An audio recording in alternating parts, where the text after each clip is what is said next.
Blue Banter.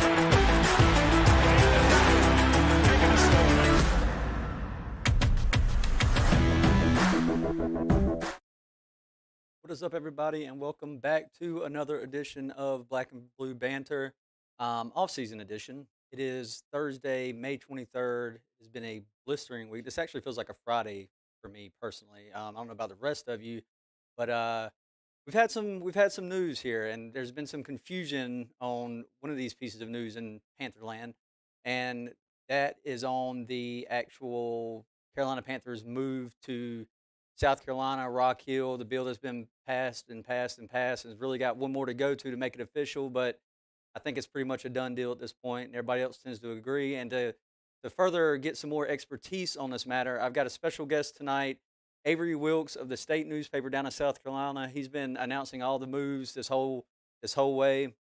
Avery, how you doing, buddy? Doing good? Doing great. Thanks for having me. Yeah, man. Thanks for jumping on. We appreciate you taking time to really clear things up because like I said, there's still been a lot of confusion. I'm sure you've seen it, being one of the ones breaking all the news as this progresses.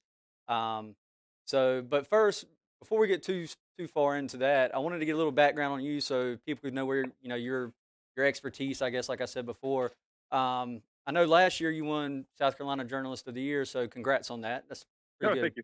pretty good accomplishment. But tell us a little bit about your background and how you got here. Yeah, I'm from Chester. I'm about 45 minutes south of Charlotte, and went to the University of South Carolina. Been at the state newspaper since just after graduation, since September 2015. Mostly been covering. I was a sports reporter in college. Covered a lot of the Oh, University of South nice. Carolina football, baseball, basketball. So was very familiar with the sports side of all this. Covered the Steve Spurrier days at South Carolina, and yeah, since then I've been covering news at the state newspaper in South Carolina's capital city. I've been covering the state house and politics and state government for about the past 3 years or so. So it's been a fun ride, and it's always fun whenever my current beat, which is politics in the state house, and my old beat, which is sports and football, can collide like this. Yeah, I had no idea you did all that. I think I did see you said you went to USC down there in South Carolina, right? Yep, Yeah, yep, okay. Yeah, I think I did see something about that. I've got family down there that are big Gamecock fans, so I'm sure they would appreciate yeah, all that. But yeah, yeah, that's really absolutely. cool that the two are coming together like this, and that actually makes it even perfect because I didn't know if you knew any side of the sports things to begin with outside of what's actually going on. So that's really cool. Did you grow up a Panthers fan, or do you watch NFL football? Do you have a team? Yeah, yeah. I grew up. I think my first season I really watched was the 2003 run to the Super Bowl. So Perfect. obviously was a natural big Panthers fan with the Jake Delhomme and Steve Smith and Muhsin Muhammad days. Stephen Davis as a running back. I love that team so much. It's had some ups and downs since then, but yeah, I would definitely a Panthers fan. Yeah, awesome. Well, look, this is gonna be a perfect interview. I like this already. Um, yeah, so yeah, but teams are gonna have the up and downs unless you're just having a really good decade or two with Yeah, then unless you're the people up. Patriots. Yeah, Yeah. okay. I wasn't gonna say their name, but I'll let you say it. um, but getting on to it here now, something Rock Hill is constantly referred to as like Football City, USA. hmm Um, I'm guessing you know a little bit more about that than I do. I know there's been some NFL players and stars that have come from down there. Can you give a little bit more emphasis on that for people that may not know? Yeah, yeah. Having grown up about 15 minutes south of Rock Hill, that's a town that's not even one of the biggest cities in South Carolina, but it's produced the likes of Stephon Gilmore, Jadavian Clowney, Devontae Holloman, who played briefly for the Dallas Cowboys before a season-ending or a career-ending neck injury. It's produced Jonathan Joseph, a safety with the Houston Texans. Just a ton of guys have come out of there in a very short span. A lot of guys who went on to play for the Gamecocks or somewhere else, and then moved on to the NFL. Northwestern has been a football powerhouse.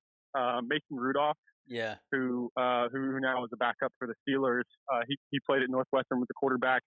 And then South Point, which is sort of still a relatively new high school. That's where Stephon Gilmore and Devontae Holloman and Jadeveon Clowney all played on the same high school football team. Oh, wow. So it produced a lot of NFL talent there in that little stretch. There's still a lot of Rock Hill guys, um, you know, in the NFL. Actually, after the deal was passed the legislature, Stephon Gilmore actually DM'd me on Twitter and was just trying to get more details about Rock Hill and how this how this facility was going to fit in there. So definitely a lot of interest from those guys as well. And now the name Football City USA can mean more than just the high school Yeah. football players. It's now they have an NFL presence as well. Yeah, and I was looking around at like the size. I'm not familiar with Rockville. Like, I go to, I've been to South Carolina. Like I said, I've got family down there, but Hmm. I'm not familiar with the Rock Hill area itself. So I was kind of doing some research, and you were talking about. You just mentioned Stephon Gilmore, which that's pretty cool. He contacted you about that. You mentioned him asking where it would kind of fit in, and I was kind of looking at like the population down there, and it's. I live in Greenville, North Carolina. Hmm.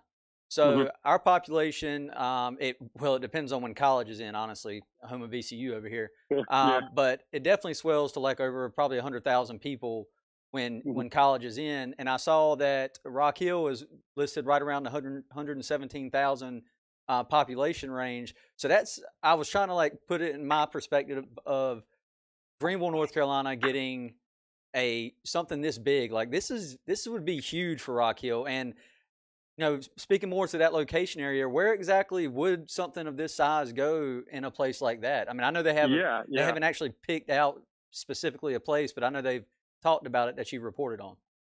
Yeah. There's a place they have in mind, and it's basically all but final that it's going to be in this place.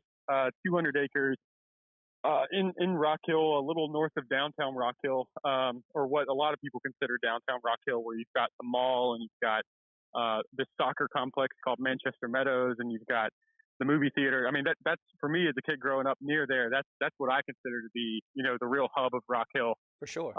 So it's a little north of that. It's kind of a highly uh, congested area in terms of traffic, which is why they have to build this interchange. But yeah, it's currently just like a bunch of trees and stuff there, and so they're gonna have to clear all that out to build this. But it's right on I-77, so you could, when this project is finished, if you were coming down from Charlotte or coming up from Columbia, South Carolina, you would literally just take an interstate exit, and it would drop you right onto the complex. And that's sort of the idea. Right. It's having that easy access. I don't know if you've ever been to Carowinds. It will be a little bit south of Carowinds, Oh right yeah. there on the border. Okay. So it's probably about a 20-minute drive south from Charlotte, if the traffic is good, and there's a lot of traffic congestion in that area from people that commute, from Rock Hill to Charlotte and back. But luckily for the players, they would be going in the opposite direction of a lot of that traffic. Normally the Rock Hill, the Fort Mill, those folks in South Carolina and the suburbs of Charlotte, they're traveling north on I-77 in the morning, and on the way home they're traveling south. For the players, it will be opposite. Right. They will be one of the few people actually living in Charlotte or living in that area and then traveling south to Rock Hill. So it's kind of an interesting dynamic there. Yeah, and I know traffic. Charlotte's going. Charlotte's booming right now, construction wise, and I've seen a lot of fans and locals up there talking about how bad it's been. And then when this whole project started, this whole bill started going through, they were talking about that I-77 can be a nightmare at times. But like you just mentioned, I mean, you would know more about it than I would. If you're going the opposite direction, I mean, everybody that's traveled on like interstates and highways knows sometimes it's like you're going through a city at a certain time of day, you're going to have traffic going one way that's just neck and neck. Right. So Right. And the other way is just perfectly fine. exactly, yeah, it's weird how that works sometimes, but yeah, I completely get that. And more on that fact, when this thing got started, they started pushing out like the economic impact, which is obviously the biggest thing that surrounds a project like this when it's moving to an Hmm. area such as Rock Hmm. or really anywhere. Um, and there was a report out that said that the original thought that the economic impact was going to be around 3.8 billion. And I know there was a Hmm. lot of back and forth on this when it was dropped because I think that was on the Panthers side of the report, was it not? Hmm. Yeah, I mean that was a report that was done by the state commerce department, Right. and usually, the Panthers had their numbers. They're going to bring 150 jobs, they're going to bring a payroll of 190 million dollars, et cetera. And then the state commerce department, which negotiates these deals on behalf of the state, on behalf of the taxpayers, they did their own analysis, and they used all these the multipliers and a very complex formula to find out the actual economic impact it would bring. And typically, especially involving these sports deals, these economic impact studies have been much maligned. Mm, A lot of studies of the studies have shown that they typically exaggerate the ultimate economic impact, and that sports arenas and sports complexes, stadiums, they hardly ever actually live up to the hype that was pitched. I don't believe that one bit, Avery. I don't believe that. Sure. Yeah, and so it's become a real big issue, in the past 20 years or so, especially as teams and owners are trying to get cities and counties and states taxpayers to pay for their big giant stadiums that maybe aren't necessary. Right. And they never want to pay for that themselves. That's $200 out of their pocket they don't want to spend, or even more really. And so these economic impact studies are always done. They always show it's going to be a huge number, and then sometimes someone goes and checks behind them and points out some inaccuracies or some exaggerations, or sometimes they just build the project and it doesn't deliver as much.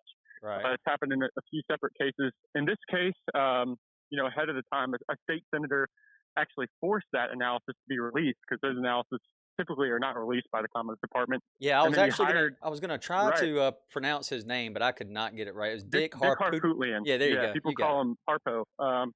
Yeah, so he took he blocked it on the Senate floor, which he can do as a senator, Right. and forced the Commerce Department essentially to release their report in order to get the bill through. They did, and then he hired his own economist, who was actually the former chief economist for the Commerce Department, to go in and look at it. And she found that they were using crazy multipliers that were unrealistic, and that the economic impact was overstated by at least 2.7 billion.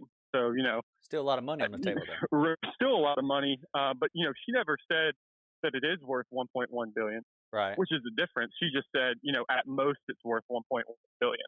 Yeah. And some of the things she pointed out were really interesting. The idea that they were saying for every one job the Panthers bring over, it's going to create 39.1 jobs indirectly, which she said normally for a project like this, an art or a recreation or sports complex, the multiplier is normally like 3 jobs. You bring one job, 3 jobs are created, and they use 39 Oh as a wow. multiplier. So things she mentioned several things that kind of caught the eye, and led to a lot of doubt, among folks at the state house about this projection, but ultimately, not enough doubt to actually kill the project. Yeah. Well, and that's that's it's funny because Mark Hart, the vice president for development of the Carolina Panthers, after she came back and they had their analysis done, after reviewing it, and he was still saying, whatever way you look at it, it still starts with a B. Talking about the $1 Yeah, billion, right. which is which I thought it was a pretty funny quote, but it's very true. Now, like you said, she did say it could be at most 1.1, looking at the higher end of things. But that is an interesting thing. I mean, when it comes to something like this, you definitely have to look at all the ins and outs. I can't blame anybody for wanting to dive deeper instead of just saying, "Hey, this is an NFL franchise. We've got to give them this. Whatever they want, throw it at them." Because right Yeah. now, I mean, I know a lot of people, South Carolina citizens down that way, are particularly upset. Well, some of them are upset about education right now, the Hmm. roads and stuff like this. Have y'all been getting a lot of feedback on that? Because I've seen it. I've seen it on comments and articles around social Yeah, media. absolutely. Yeah, comments, Twitter posts. There's a lot of people who are upset that not only is this sort of money being spent in a different way, and it's not really money. They're not writing a check to the Panthers. It's more like the Panthers are getting a discount on taxes they Each would have year. paid. Right. Yeah, right. So there's a little misconception there, but it's also people are. Was the year that they were supposed to finally fix the education system, or they were at least supposed to pass a bill that starts that process. And they tell everyone, oh, we're running out of time. We don't have enough time before the legislative session ends. But yet you spend a full week, with a couple weeks to go, debating the Panthers. Yeah. So that's it rubbed a lot of people the wrong way. Um, that being said, you can fix education next year. You can't really pass this Panthers bill next year. Yeah. It's not gonna matter. They will have moved on by then. But yeah, I mean that's absolutely something that ginned up a lot of angry folks, a lot of angry taxpayers. But like you said, one way that it was pitched to the entire, everyone in the state house, regardless of whether they're from York County or that area or not, is that, you know, at worst, we're going to be giving them $115 million in discounted taxes, Right. and plus, a $40 million interchange. But, the economic impact, even if it's not $1 billion, even if it's $800 million, it still justifies that. Exactly. And that's sort of the point that they brought up, is that it may not, even if it's not in the billions, it's still a big number. Yeah. And it's still going to be, a big deal for the state.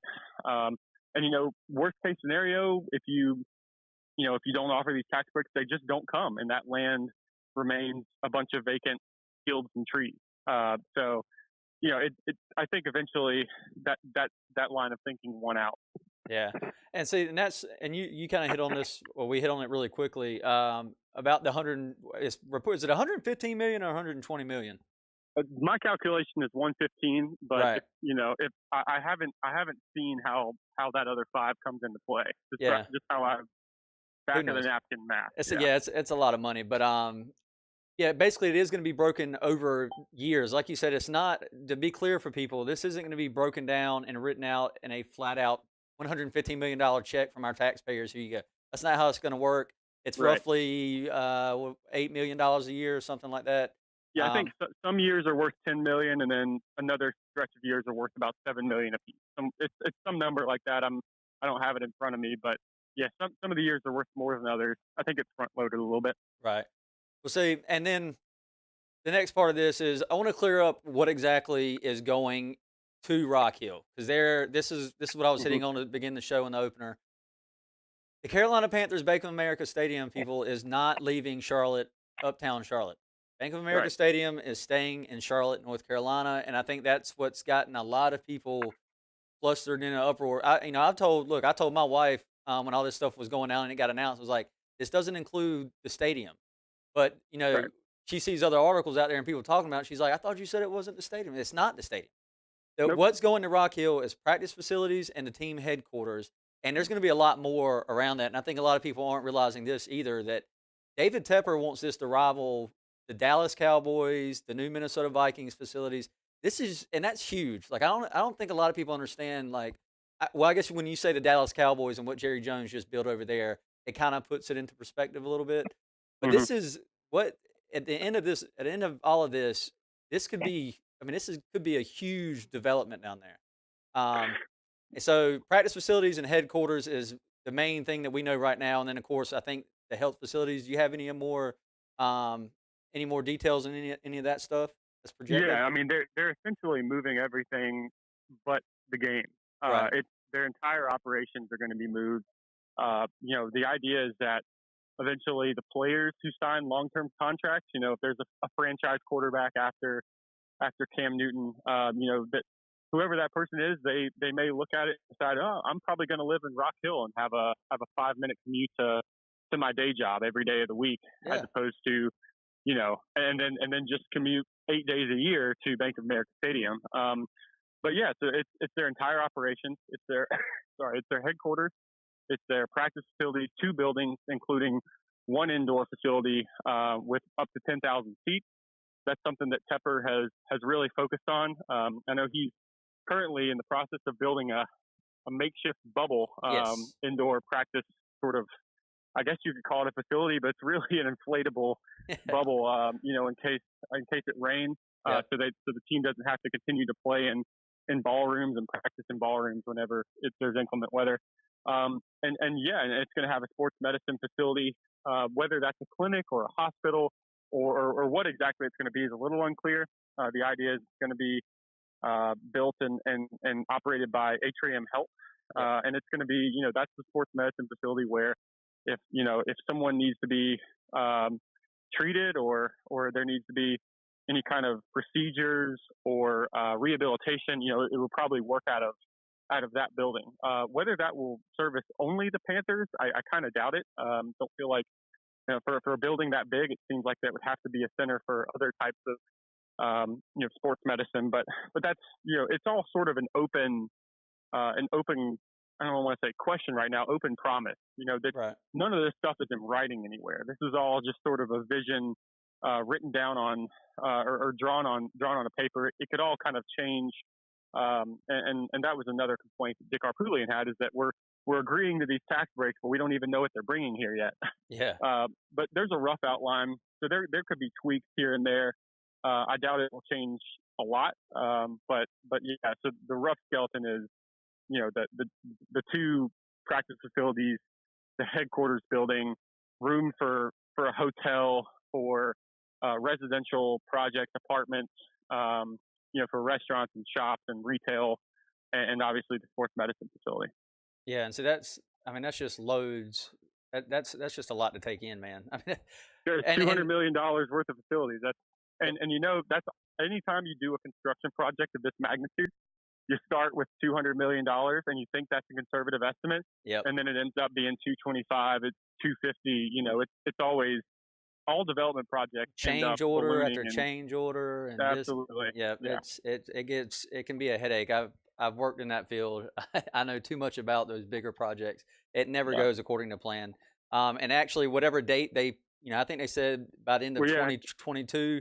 I would early even push early it. 2022. Yeah, they want to be moved in. I would push towards the end of that date because of weather and change, like these change orders and things we're talking about here. It's rare that a project of this magnitude would ever fall on that particular date.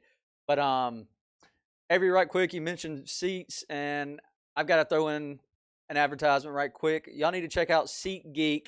They scan the web for the best deals for your favorite game, concert, or show, and rates them on a scale of 1 to 10. Let you know if you're getting the best bang for your buck. A green dot marks great deals, yellow dot good deals, and red dot not so good deals. Use promo code ACAA at checkout to receive $20 off your first purchase, which is essentially 2 beers at a game, which I'm all about an extra beer or 2 if I can save that. So go ahead, use that promo code ACAA, and that is for Armchair All-Americans Podcast Network, which I'm actually a part of now. We have partnered with, and I'm looking forward to that. So y'all be sure to check that out again. That promo code at SeatGeeks is ACAA for $20 off your first purchase. SeatGeek, Lives and Events. We have the tickets. Boom. Ooh, that's a mouthful. All right. But back to this. You actually mentioned, talking about players moving back and forth there. Now, Jordan Rodriguez, I'm sure you know them through all this at this point. Jordan Rodriguez and Katie Peralta just put out their article talking about how Chris Manhertz actually just recently bought a house in Rock Hill. And he's, kind of looking at it the smart way. The cost of living is cheaper down there. And I think the state taxes for South Carolina is higher than North Carolina. Isn't that correct? Or is it the other way around? Some of them are. Yeah, it's kind of, some are, some aren't. But yeah, that story did mention that, for some players, your actual, you may be taking a hit. You may get less money on your actual check, right? Because of the higher income tax. Yeah, and that's just it. And that's exactly what. And y'all should go check out that article at the Charlotte Observer if you can, from Jordan and Katie. Really great stuff. They're always killing it up over there too. But I found that really interesting because it's funny. I read this article, and who put up a condo for sale today in Uptown? Who's that? Cam Newton. Really? And I'm sure that's going to stir up a lot of other speculation because of the draft pick this year. It's one of 2 of his at this at his particular condo. But anyway, moving on from that, I thought it was a good point by them to look at. That the cost of living might be a little bit cheaper. You're going to be getting more taken out of your checks, and you're looking, like you said earlier, Avery. You're looking at maybe a 30-minute ride in good traffic, back and forth, and if you're going to be closer to the practice facilities where you're really going to spend most of your time anyway as a player outside of the actual regular season, then I think that makes perfect sense. If it were you in their situation, wouldn't you kind of look at it that way? Yeah, I think it all depends on obviously what type of player you are, whether you're a practice squad guy or somebody who is a franchise player. If you're a Luke Kuechly or a Cam Newton, or someone else who team is committing to long term, that you plan to retire with this team, and you have a family, sure, maybe you pick Rock Hill. Your cost of living is tremendously lower. You can buy a much bigger nicer house for a much smaller amount, and you're set. If you're a young player and you just got drafted, or and you're working on the rookie contract, there's a lot of different calculations and ways you can look at it. I think a younger guy might decide, do I want to live in Rock Hill? which is kind of like it's got 117,000 people, like you said, but Right. not exactly known for its nightlife or social scene. Yeah. Or do you want to be closer to the metropolis of Charlotte? Mhm. And you have a better chance to meet people, make friends, And you're probably et gonna be cetera. renting in that Yeah, situation you'll anyway. probably be renting, and Yeah. yeah, you could stay in a luxury apartment downtown, probably afford that.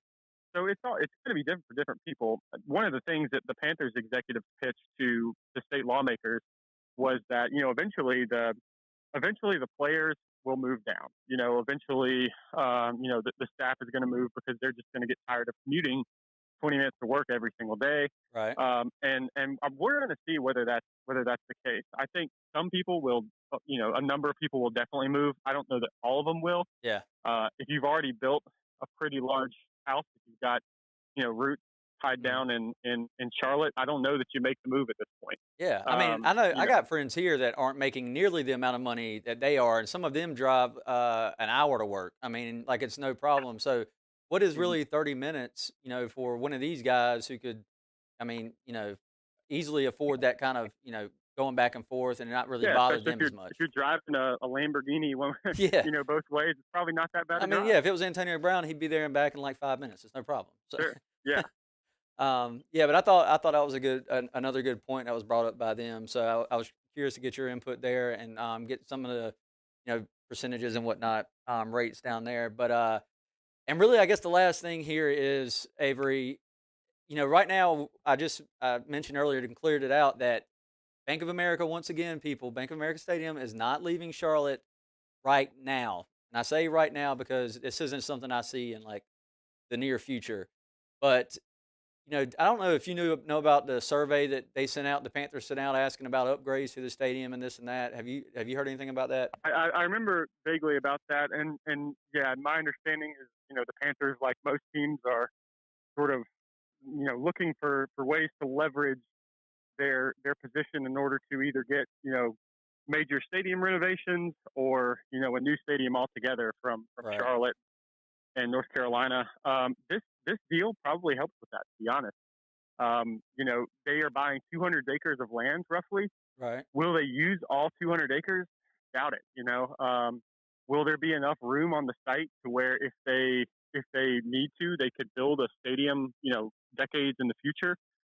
Maybe. I mean, depending on how they actually put down the site, they could leave room for a potential stadium, if only so that they could tell North Carolina officials, look, we've got land for a stadium in South Exactly. Carolina, and if you don't play ball with us, we will move there. Exactly. We've already moved our operations. It's no thing for us to move everything to Rock Hill. And on top of And that, I that's think the kind of businessman Tepper is. exactly. And I was going to say on top of that, everything David Tepper since he's bought this, and look, it's I think yesterday or today was his 1 year mark as owner of the Carolina Hmm. Panthers, and over this year he has emphasized heavily about wanting to get where Jerry Richardson wouldn't put events at Bank of America Stadium like concerts, other sporting events.